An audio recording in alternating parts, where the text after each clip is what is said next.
Thomas and the Breakdown Train. Every day the fat director came to the station to catch his train, and he always nodded to Thomas and said, Morning, Thomas. There were lots of trucks in the yard, and Thomas had to push and pull them into their right places.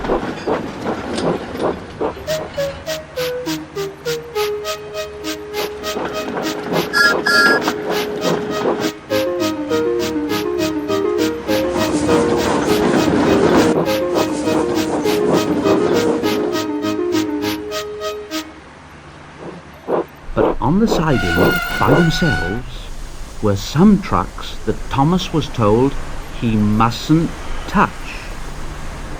There was a small coach, some flat trucks, and two queer things his driver called cranes. That's the breakdown train, Thomas, and when there's an accident, the workmen get into the coach and the engine takes them quickly to help the hurt people.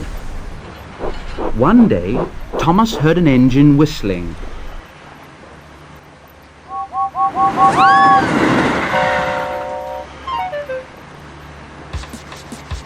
Help! And a goods train came rushing through, very fast.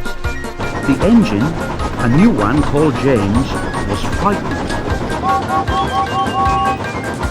His brake rocks were on fire, and smoke and sparks streamed out on each side. "They're pushing me! They're pushing me! Those silly trucks are pushing me!"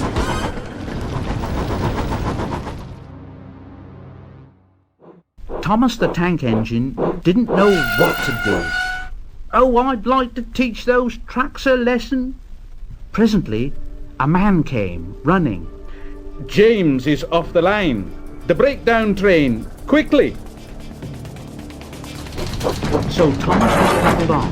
The workmen jumped into their coach, and off they went.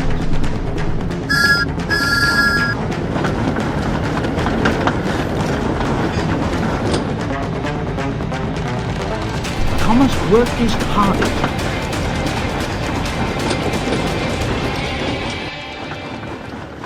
They found James and the trucks at a bend in the line.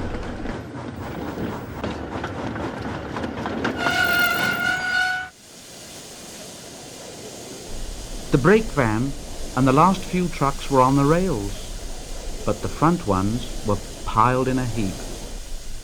James was in a field, with a cow looking at him, and his driver and fireman were feeling him all over to see if he was hurt. Thomas pushed the breakdown train alongside. Then he pulled the unhurt trucks out of the way. Oh dear! Oh, don't hurt us, Thomas! It serves you right!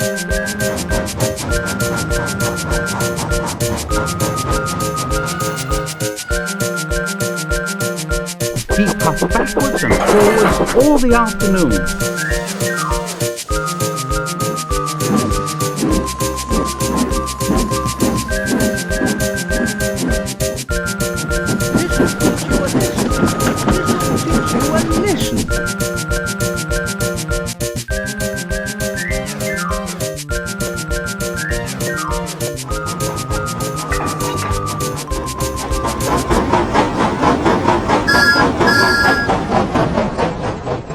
Then, when they put James back onto the rails, he tried to move, but he couldn't.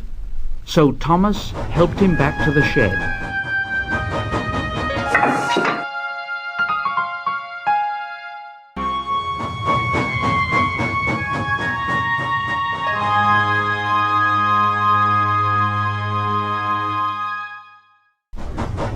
The fat director was waiting anxiously for them.